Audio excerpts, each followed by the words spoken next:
The probe's voice was not a voice. It was a pressure behind the sternum, a resonance that bypassed the ears entirely and arrived in the chest cavity as a statement of fact. Later, the xenolinguists would call it subsonic assertion. Standing in hangar 12 with grease on my forearms and a stripped drive coupling in my left hand, I called it the most frightening thing I had ever heard. Inventory manifest, incomplete. Component serial unclassified. Classification protocol initiated. Entity remained stationary. I remained stationary. I was not calm. My heart was doing something structural inside my ribs, but my hands did not move, and my face, I was told afterward by Corpsman Yelena, watching from the access ladder above Bay 3, did not change at all. I have spent 11 years as a drive systems mechanic on coalition hulls, and another 4 before that pulling apart salvage in the Thresh Belt. You develop a stillness around machinery that does not care whether you are afraid.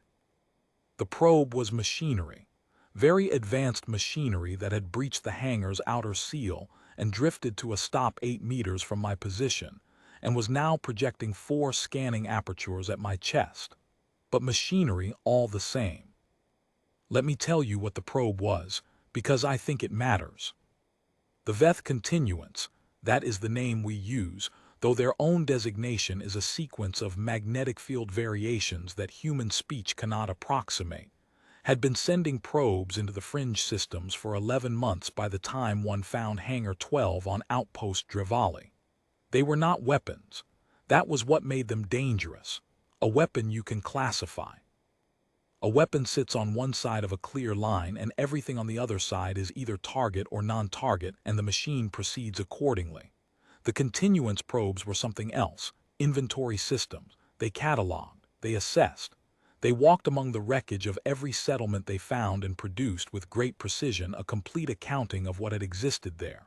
Biological units, manufactured components, energy signatures, structural materials. All of it entered into a manifest, cross-referenced against the continuance's central record.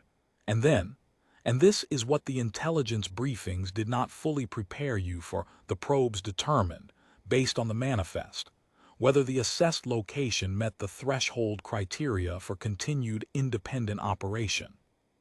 Most locations did not meet those criteria. I had read the briefings. I had read them on the transit in, and I had read them again the night before, sitting on the floor of Hangar 12 with my back against the landing strut of the Pelican-class lighter I had been assigned to service. I knew the protocol.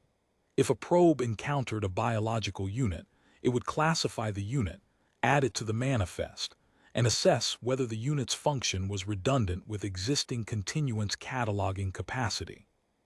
If the function was redundant, the probe would not wait for evacuation orders.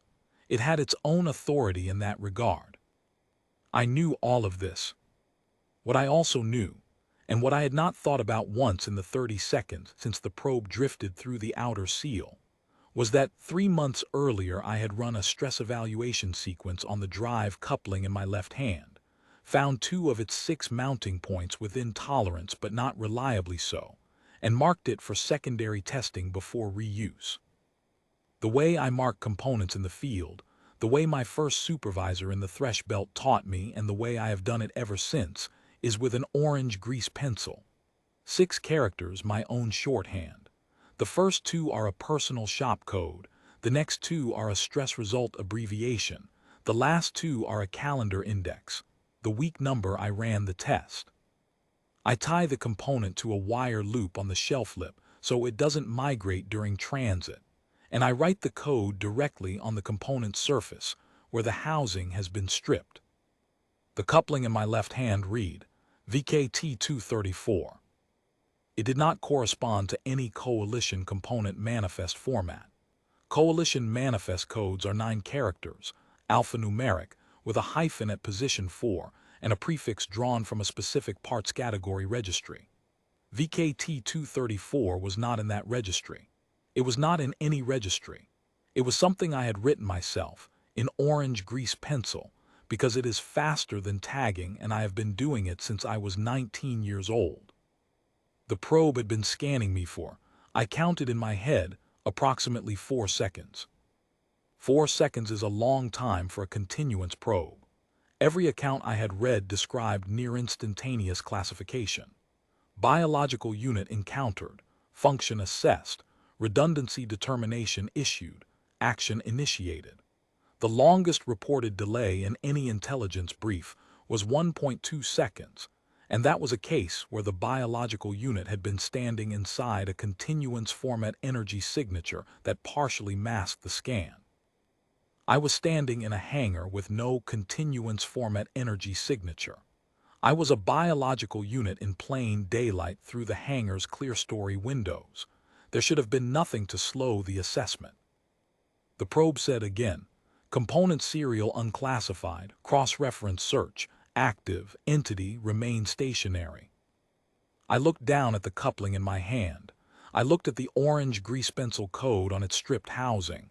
VKT234, my initials abbreviated, my stress test notation, the weak number. The probe was trying to find VKT234 in its catalog of known component identifiers. It was not going to find it. I want to be precise about what happened next because I have been asked to describe it many times, and I tend to understate things when I am working through something I don't fully understand. What I understood in that moment was this. The probe's classification engine was built around known format structures, coalition formats, continuance formats, the formats of every civilization they had cataloged. The probe encountered an identifier, initiated a search, and the search was finding nothing because VKT234 existed in no database anywhere in the known systems except the inside of my own head, and the service record I kept in a waterproof notebook in my left breast pocket. The probe could not determine what I was holding. A weapon has a signature, a component has a manifest number, a biological function has a category. VKT234 had none of these things. It was a piece of shorthand in a dead language of one, spoken by a mechanic who learned it from an old woman in the Thresh Belt who had probably invented it herself for the same reason I used it, because it was faster, and because nobody needed to understand it except the person who wrote it. The probe was waiting for its search to resolve. I set the coupling down on the tool shelf behind me, slowly, the way you set down something fragile. I reached past it and picked up a plasma bonding stylus classified coalition manufacturing equipment, 9-character manifest number on a tag at its base, category PM tool weld, absolutely unambiguous. I held it up. The probe scanned it, 1.1 seconds. Component PM tool weld series, classified, function, manufacturing, non-redundant with continuance catalog. Entity biological function, engineering maintenance, assessment. I set the stylus down before it finished. Then I picked up the coupling again. Component serial unclassified, cross-reference search, reinitiated. I set it down. Stylus. Component PM tool weld series, classified. Coupling. Component serial unclassified. I did this 7 times. I want to be honest with you. I was not executing a strategy. I was not calm. I was doing the only thing I could think to do, which was to keep the probe's classification engine running a search that had no resolution. Because a probe that is actively searching is a probe that has not yet issued a determination. And a probe that has not yet issued a determination has not yet done what probes do when the determination goes the wrong way. I was buying time in the only currency I had. An orange grease pencil mark in a format no one had ever thought to catalog. Because why would you catalog the private shorthand of a mechanic who never expected anyone else to read it? On the 9th iteration, Yelena came down from the access ladder with a coalition format distress transponder in one hand and a hull breach charge in the other, and she hit the outer seal relay on the hangar wall, and the 2 blast doors came down at the speed the engineers who built them had intended, which was fast enough. The probe was outside the doors when they closed. The distress transponder was already broadcasting. The response element from Drevali Station reached us in 40 minutes. The probe never re-entered.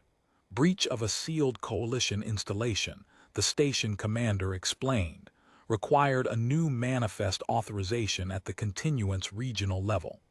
The regional authorization took 72 hours. We were evacuated in 61. In the debrief, they asked me how I had kept the probe occupied for 11 minutes and 40 seconds. I told them about VKT-234.